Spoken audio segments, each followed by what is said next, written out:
მინიმუმ 14 დაღუპული და 40-ზე მეტი დაშავებული. გასულ ღამეს კიევზე რუსეთის მხრიდან ერთ-ერთი ყველაზე მასშტაბური შეტევა მოხდა. უკრაინის დედაქალაქზე თავდასხმა დრონებით და რაკეტებით განხორციელდა. ჩამოინგრა რამდენიმე შენობა, მათ შორის 2 საცხოვრებელი კორპუსი.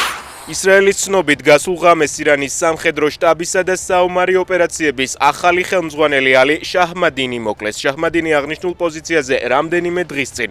მას შემდეგ დანიშნეს, რაც ისრაელმა მისი წინამორბედის ლიკვიდაცია მოახდინა. დღეს ირანმა ისრაელის მიმართულებით რაკეტები გაუშვა. CNN-ის ინფორმაციით აფეთქებების ხმა ისმოდა თელ-ავივში და იერუსალიმში. მათივე ინფორმაციით თავდასხმას მსხვერპლი არ მოჰყოლია. თბილისის საქალაქო სასამართლოში ზურაბ გირჩი ჯაფარიძის პროცესი მიმდინარეობს. ხდომას არ ესწრება თავად კოალიცია ცვლილებისთვის ლიდერი. დღევანდელ ხდომაზე შესაძლოა განაჩენი გამოცხადდეს.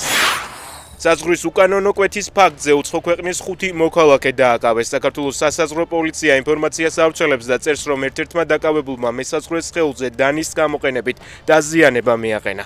დაშავებულ მესაზღვრეს სამედიცინო დახმარება გაეწია და მის სიცოცხლეს საფრთხე არ ემუქრება.